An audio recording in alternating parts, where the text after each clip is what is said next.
mirando desde luego. Platicar con la cámara. Ajá. Sí, sí, sí, no, y digo, pues igual. Así integramos un poco más al público. Así que son los hombres.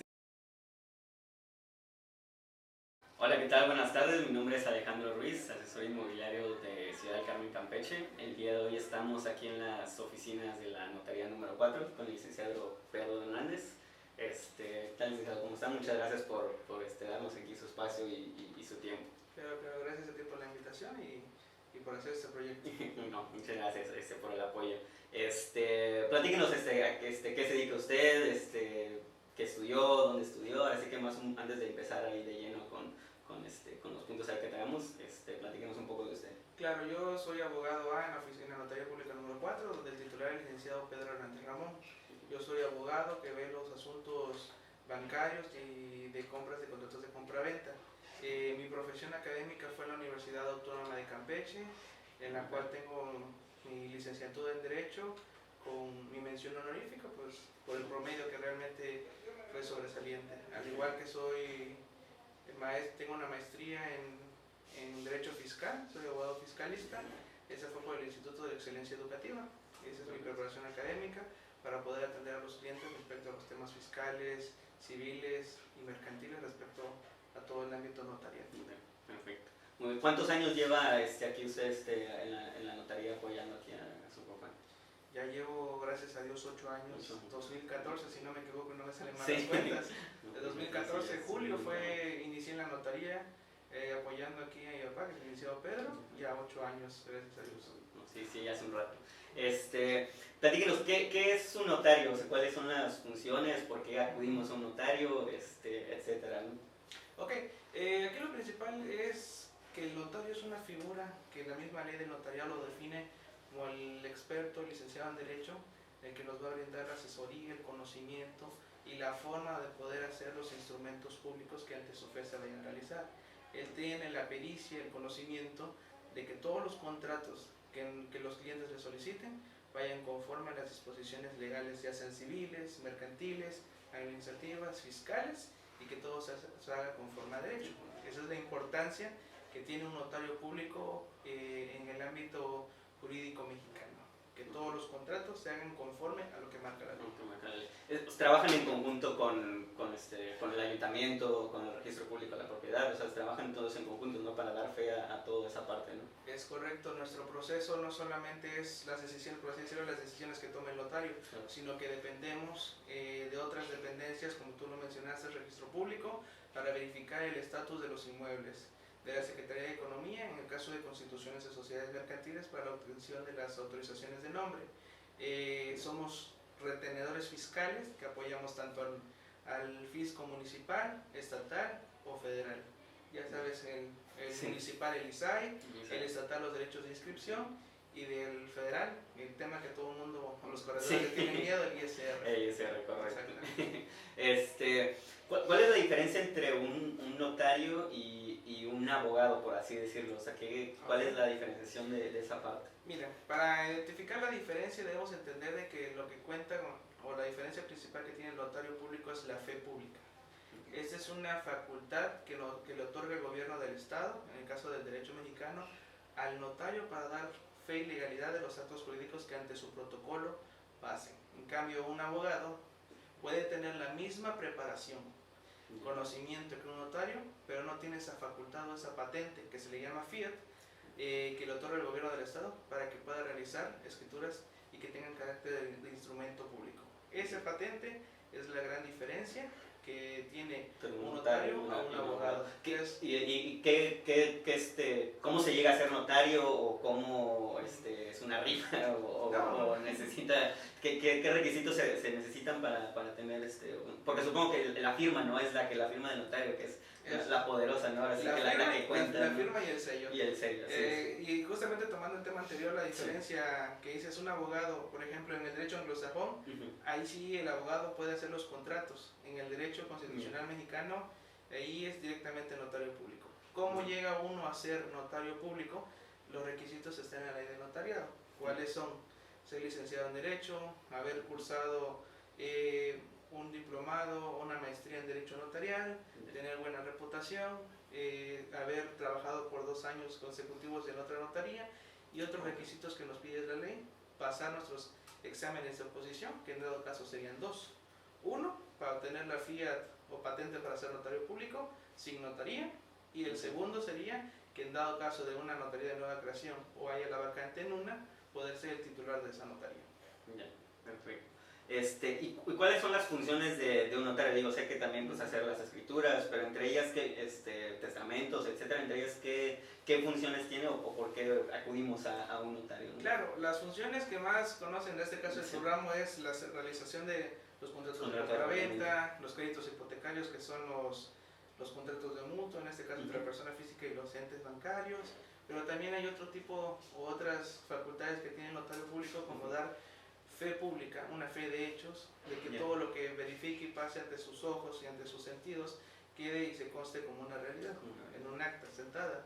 Puede realizar también testamentos, que son muy importantes, donde se plasma la última voluntad del testador, o así como constituciones de sociedades mercantiles en el área mercantil. O sea, no solamente nos limitamos a compraventas, sino a diferentes actas aclaratorias, Constitución también, ¿no? Exactamente, actas de asambleas, todo eso. No es solamente enfocarnos en compra y venta de inmuebles, sino que un notario tiene bastantes facultades, siempre y cuando así lo ordene alguna ley. Claro, o sea, un contrato en donde pues ambas partes coincidan, pero pues a través de, o sea, que usted esté como supervisor, ¿no? Así como intermediario en esa parte.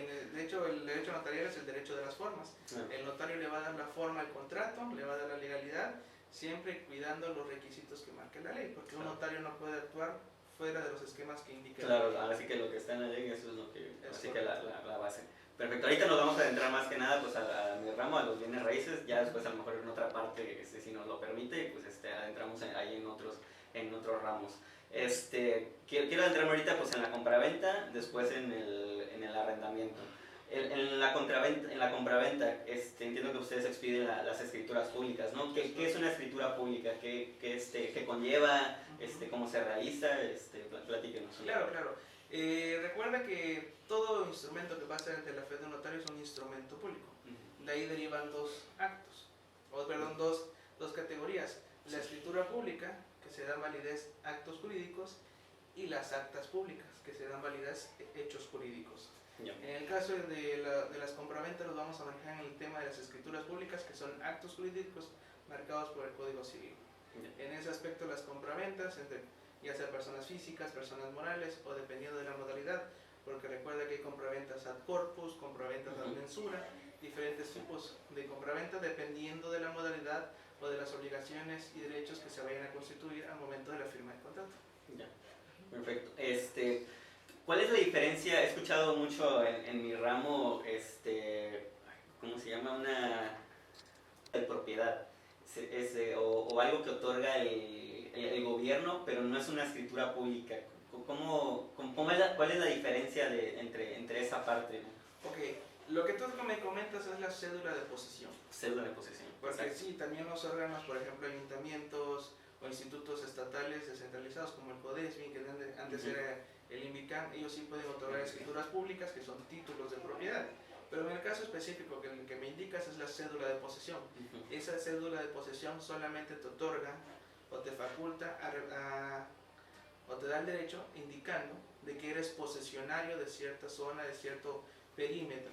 No eres propietario, por lo cual no puedes venderlo, no puedes enajenarlo, porque el dueño en sí sigue siendo, en este caso, el ayuntamiento. El ayuntamiento, así es. Sí, porque bueno, muchas veces mucha gente he visto publicaciones que dicen no cuento con escritura, pero cuento con cédula de posesión. ¿Eso al intentar vender esa parte se está cometiendo algún tipo de fraude? Pues podríamos decir lo que es desconocimiento del derecho. Pero recuerda que el desconocimiento de las leyes no te exime de su cumplimiento. Claro. Porque lo único que estás teniendo en esa cédula es la posesión del inmueble. El uso, ¿no? El uso, posesión, goce y disfrute del bien inmueble. Y recuerda que hay un principio del derecho que dice que nadie puede vender lo que no es de su propiedad. Claro. Y en este caso, propiedad y posesión son dos derechos reales diferentes. Claro. Y al no contar con la propiedad no se puede transmitir ese derecho. Así que únicamente la posesión se la puede otorgar el ayuntamiento y si desean adquirirlo, sería verificar el procedimiento que nos indique el órgano que emitió dicha cédula. Claro. Sí, digo, porque hay veces en que pueden pasar años, ¿no? Hasta que esa cédula de posesión se convierte ya en una escritura pública, o en su caso creo que ya ni se puede, ¿no? Una escritura pública, una escritura como tal de compraventa, ¿qué datos debe contener para ver si que se la vende? Digo, ya sea a través pues de un crédito o de compraventa normal, ¿no? Por transferencia. Claro, aquí nos podemos manejar de dos formas, ya sea en la forma del contrato o el fondo del mismo. Aquí lo principal que debe de verificar, tanto los corredores, abogados, porque también a veces los títulos se van a juicio, sí, es que en dicho título o instrumento público, en dado caso de ser pasado ante la fe de un notario, consten los dos derechos, de propiedad y de posesión. Porque recuerda que también existe la nuda propiedad y el usufructo vitalicio. Sí. Esos dos derechos, de los cuales si no constan en un solo propietario, se debe de verificar el procedimiento correcto a seguir. Claro, sí, perdone que le interrumpe porque me pasó un caso en el que ¿cómo era? Era un terreno que quería comprar un cliente, era el papá, pero que se lo quería comprar al hijo, pero que el hijo no lo pudiera vender, o sea que él creo que tenía la propiedad y el usufructo lo tenía. ¿Me puede explicar más o menos cómo es esa parte, ¿no? Así que el hijo no lo puede vender sin autorización del papá, ¿no? Esto es algo muy común que nosotros recomendamos en la oficina. Por ejemplo, cuando viene un papá, tiene un terreno, tiene nuda propiedad, usufructo vitalicio en un solo derecho constituido y desea transmitirle la propiedad a su hijo. En este caso le recomendamos dos cosas. Lo primero y lo ideal siempre es el testamento. Sí. Porque ese será válido hasta el momento de su fallecimiento y el hijo será el que pague los gastos que se generen en ese momento de la adquisición de la propiedad. Pero en el caso que dice el padre, no, yo quiero que de una vez quede a nombre de mi hijo, yo quiero correr con los gastos, pero, siempre hay un pero, no quiero que me deje fuera de la propiedad, no quiero que lo venda sin mi consentimiento. Correcto. En ese caso se recomienda de que únicamente le transmita la nuda propiedad del inmueble y él se reserve el usufructo vitalicio. Correcto. Para que en dado caso de que en un futuro el hijo desee venderlo, no pueda hacerlo sin previo consentimiento del usufructuario.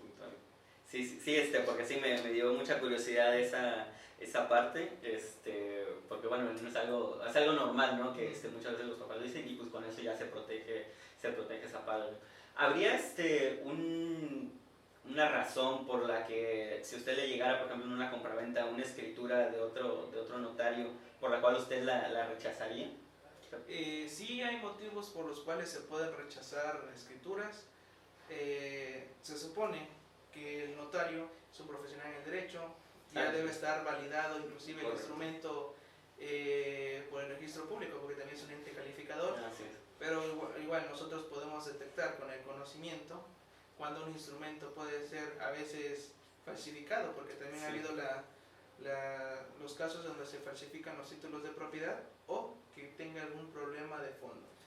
En el ámbito jurídico, si un instrumento viene con algún problema de fondo, se puede rechazar sin problema alguno.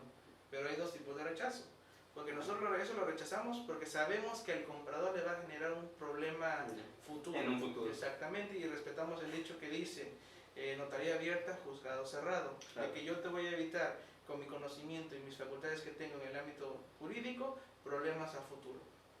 Y lo otro sería, por ejemplo, en las instituciones bancarias, pero eso es un poquito más de resguardo del mismo acreedor hipotecario, en el que dice ciertos títulos de propiedad por su misma naturaleza están prohibidos o no se deben aceptar para realizar las transacciones.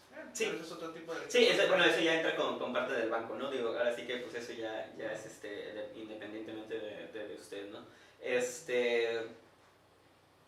¿Qué documentación piden ustedes para la compraventa? Digo, sé que es una lista un poquito amplia, pero más que nada, ¿qué es lo que se pide ustedes para una compraventa tradicional? No vamos a decir, tengo el dinero, una compra de transferencia, una compra de contado, ¿no? Ok, los requisitos para una compra normal, en este caso son un poquito menos, como tú ya sabrás, que en los casos de Infonavit, donde aplica un crédito bancario, porque ellos piden un montón de requisitos más. Los básicos que debe de cumplir el notario, o en este caso los clientes que nos deben de proporcionar, es uno, título de propiedad.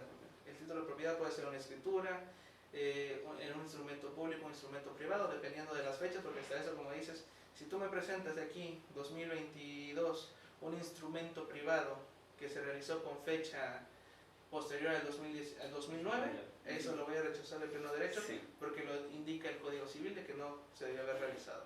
Claro. Bueno, tenemos que ser instrumento público acreditando la titularidad. Tenemos la libertad de gravamen, mismo documento que expide el registro público, predial 2022, comprobante domiciliario. Quiero unidad, perdón que lo interrumpa, en la libertad de gravamen. Debe de reportar sin gravamen, ¿no? O sea, no reporta gravamen. ¿Qué pasa en dado caso que, digo, porque me ha tocado ver expedientes, digo, lo normal es en la hipoteca, ¿no? Que sabemos que, pues bueno, se cancela, se pide una carta condicionada al pago, pero sí me ha tocado, por ejemplo, de que esté intestada o no sé, alguna financiera lo haya embargado, ¿qué se procede ahí? Sé que... Es correcto, por eso es el requisito de la libertad de gravamen. Ahí nos van a ayudar a verificar, por ejemplo, cosas que en el instrumento público o en el título de propiedad no se pueden ver a simple vista, por ejemplo, que el dueño lo haya dado en garantía, que no haya pagado y esté el embargo de una autoridad judicial por parte de un acreedor. En este caso se tiene que rechazar el expediente hasta que se solucione ese problema, exactamente, por parte del vendedor. Por eso es muy importante la libertad de gravamen. Ese documento nos va a dar las pautas para poder proceder o no en dado caso. En dado caso que sí. Sí, pero perdón que le interrumpa, pero sí, me ha pasado que desde ahí, desde un inicio, pues digo, no, es que pues primero hay que arreglar ese problema, ese gravamen.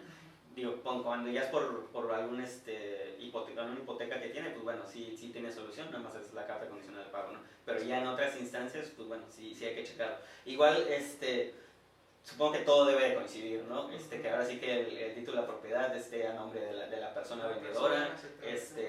Me pasó ahorita un caso que hay varios propietarios, por así decirlo, ¿no? Se le dejaron en herencia a unos hermanos, ¿no? Ahí también todos deben de firmar, así que todo debe de estar claro, ¿no? Todo debe de coincidir, ¿no? En esa parte.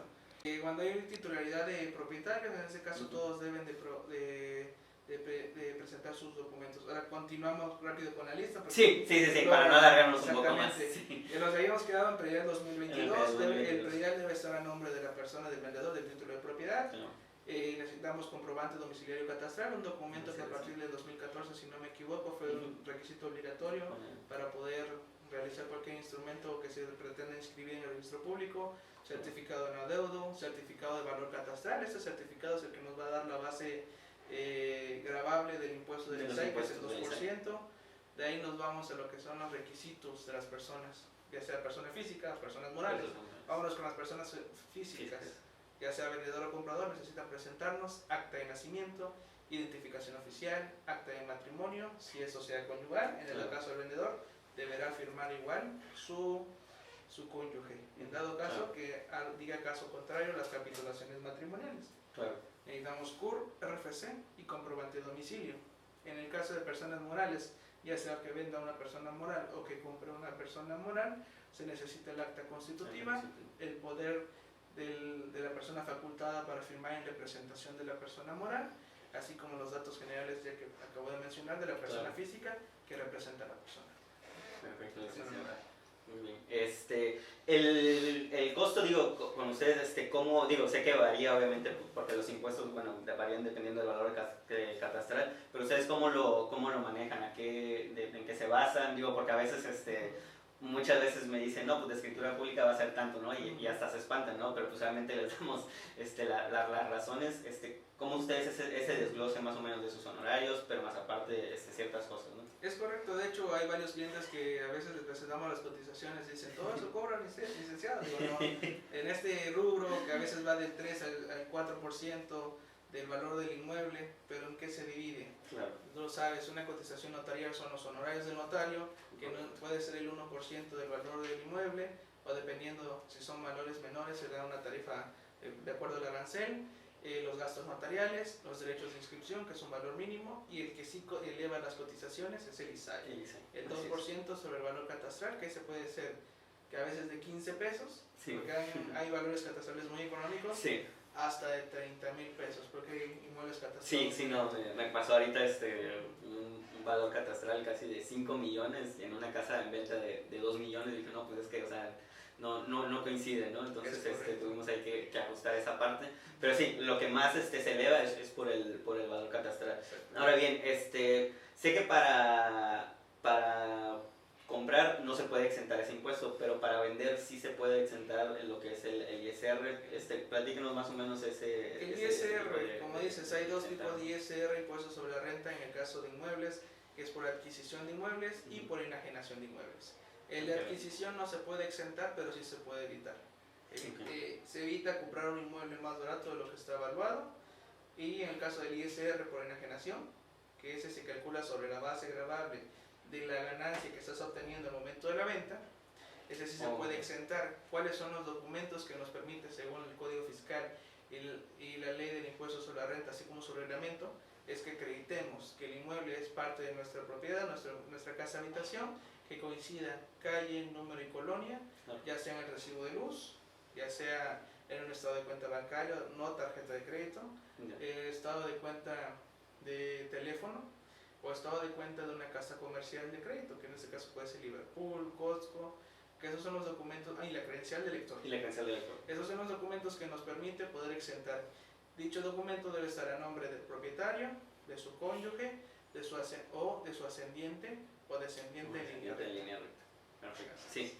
Sí digo porque a veces digo, mucha gente también ya está aprendiendo en esa parte que se puede exentar, pero pues también hay que seguir esas reglas, ¿no? También que no se puede vender una vez cada 3 años, ¿no? Exentar el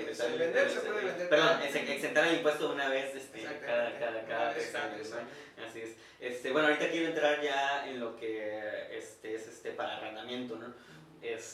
¿Qué es un contrato de arrendamiento? Pues en notariado, digo, sabemos que están pues los privados que malamente pues hemos usado, pero hay los notariados, ¿no? Que platícanos más o menos de esa, en esa parte. Sí, el contrato como tal no hay una diferencia. ¿Qué es lo que se realiza o por qué se tiene que hacer ante una notaría un contrato de arrendamiento? Eso lo marca el Código Civil. Se hizo una reforma en la cual se indicó que únicamente los contratos que tendrán validez son los contratos que pasen ante la fe de un notario público. Así es. Y eso te evita igual problemas en la cuestión de la ley de extinción de dominio, que si tú como arrendador, quien es el dueño de la casa, no tiene un contrato de arrendamiento ante notario público, puede llegar hasta perder la propiedad si se comete un acto ilícito en dicho inmueble. Sí. Eso le iba a preguntar, ¿qué pasa si no se tiene? A esas instancias tantas así se puede llegar, ¿no? A esos casos, en dado caso que se cometa. Es correcto, se puede llegar a perder la propiedad del inmueble en dado caso de que se haya cometido un ilícito en el mismo. En materia fiscal te puede traer un problema porque tú estás teniendo un ingreso, pero ante el SAT no le puedes demostrar de manera efectiva de que tu contrato de arrendamiento desde cuándo estás obteniendo el ingreso, si no hay una fecha cierta que ellos le indican que sea ante un instrumento público o que tenga la validez suficiente para manifestarlo. Sí, no, y más que nada porque luego pues malamente pues se pagan la renta pero no expiden un recibo, ¿no? Y como usted dice, ¿no? Una factura como tal, ¿no? Un CFDI. Me dio curiosidad, vi un video de un caso en el que falleció ya sea el arrendador o el arrendatario. ¿Qué pasaría? Y me dio curiosidad porque nunca me ha pasado, espero nunca me pase, pero ¿qué pasaría en ese? En el caso de la muerte de un arrendador, el contrato puede seguir vigente. Recuerda que los herederos van a tener que adjudicarse el inmueble. Claro. El arrendatario podrá seguir pagando aquí, por ejemplo, si hay un testamento, quien acredite ser la albacea en el testamento, claro. O en el caso de que no haya una albacea porque se haya fallecido sin un testamento, puede ser quien se manifieste en ese momento en el juzgado o consignarlo en el juzgado mismo. En dado caso de que no confía a quién pagarse, él sigue consignando. Claro, siguiendo que la juzgada, aquí está mi renta. Aquí está mi renta, sigo pagando en tiempo y forma, y hasta que se adjudique quien se tenga que adjudicar el inmueble, propiedad del arrendador, sencillamente se cobra la renta y el arrendatario sigue corriente. En dado caso de la muerte de un arrendatario, sería cuestión de verificar lo que estipula el mismo contrato, porque muchas veces indica que el contrato se podría terminar. O, en dado caso, tener un arrendatario sustituto, pero por lo regular siempre se termina el contrato. Se termina el contrato, ¿no? Se cancela. Caso de claro, en caso de arrendatario. En dado, en dado caso que... Ay, joder, la pregunta, se me fue la pregunta.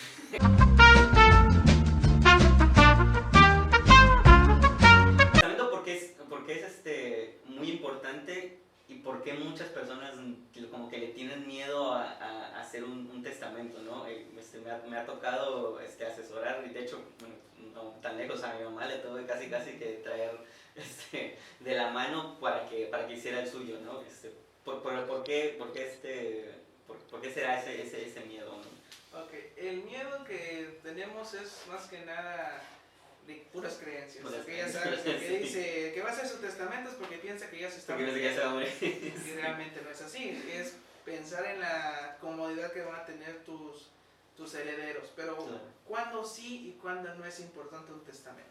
Okay. Pongamos un ejemplo en el que cuándo no es importante un testamento. Supongamos yo tengo 20 propiedades, solamente tú eres mi hijo, no tienes hermanos, no tengo esposa, no tengo padres, únicamente tú vas a ser la única persona que podría adjudicarse esos bienes inmuebles.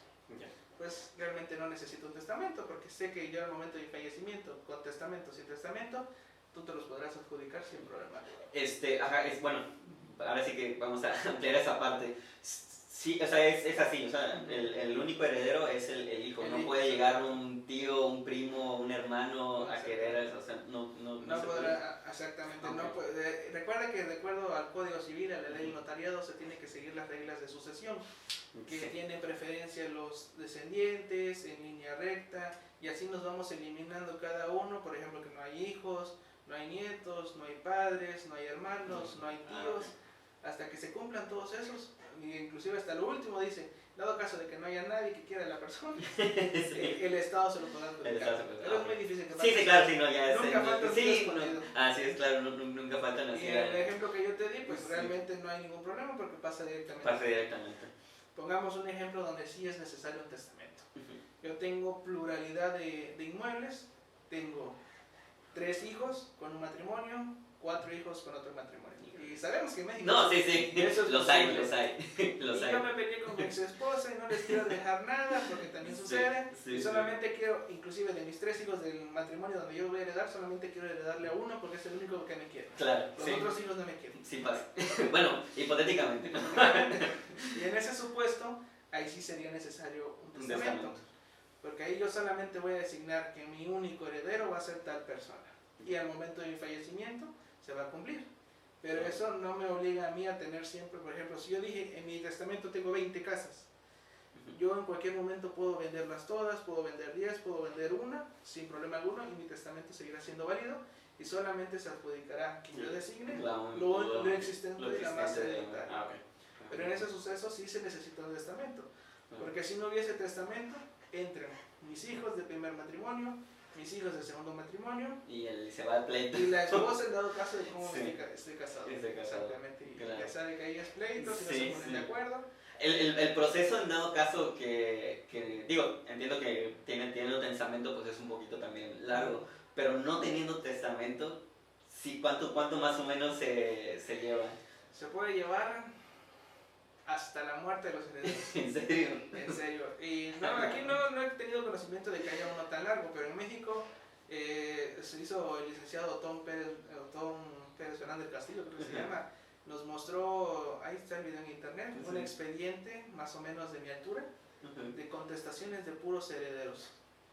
2 hermanos que no se pusieron de acuerdo, el papá tenía muchas propiedades de la Ciudad de México, era mucho dinero, y llegó el momento en que ambos fallecieron y hasta que llegaron los nietos fue que se pudo terminar. Se pusieron de acuerdo, así que lo disfrutaron los nietos, ¿no? Exactamente, los hermanos se pelearon y por eso digo es importante un testamento. Sí, claro, sí, no, definitivamente, ¿no? Y de hecho yo a todos mis clientes que compran, digo, o sea, hagan su testamento, porque pues uno nunca sabe, ¿no? No tenemos la vida comprada, ojalá así fuera, pero sí es importante, ¿no? Y platícanos usted, ya por último, ya para terminar, alguna experiencia, algún caso que haya tenido en particular que nos quiera compartir, no sea de compraventa, de arrendamiento, ahora sí que nos quiera. Ahorita en cuestiones de arrendamiento, de compraventa, recomendación para todos los agentes inmobiliarios. Sí. Deben de tener cuidado con la suplantación de identidad. Es un delito que se veía muy lejano, que solamente lo veíamos en el norte. y ahorita está en Yucatán desde hace unos años, ya está a nivel nacional, que sí es un problema, que pueden suplantar la identidad tanto del comprador como del vendedor para malvender su inmueble, Claro. y del comprador, en todo caso de otorgar un crédito, quedarse con los recursos del mismo. Y ahorita todas las notarías a nivel nacional hicieron un convenio con el INE, el Colegio Nacional de Notariado Mexicano, en el cual nos otorgan a todos los notarios un instrumento, un biométrico, en la cual podemos verificar por medio de las huellas digitales que la persona sea quien dice ser en su credencial de lector. Nos valida los datos de la misma, las huellas digitales, y con eso podemos tener la seguridad, según el INE, que la persona que se presenta ante nosotros nos está otorgando una credencial de lector y es la misma persona. Entonces es muy importante que ustedes tengan cuidado. Sí, claro, sí, verificar todo. Y caigan inocentemente, porque al final de cuentas el delincuente está cometiendo un fraude no solamente a ustedes, al comprador o vendedor, al notario o a la institución de crédito, para evitar esos problemas.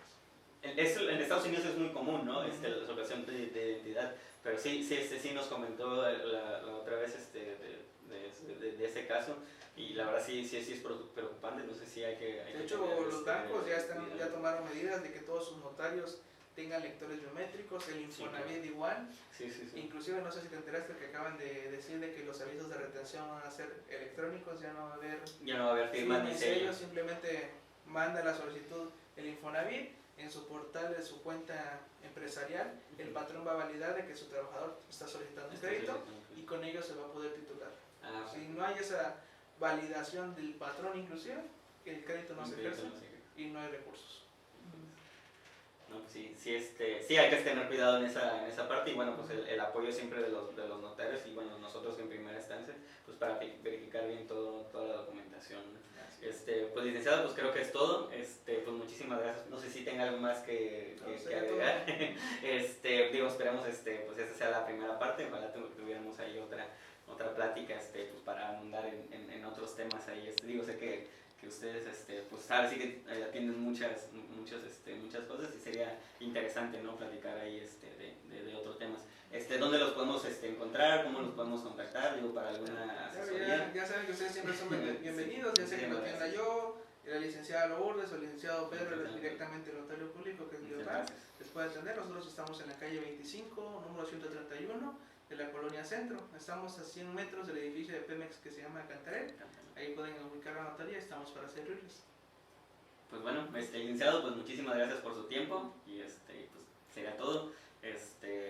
Si les gustó esta plática, les invito a que se suscriban, que comenten, y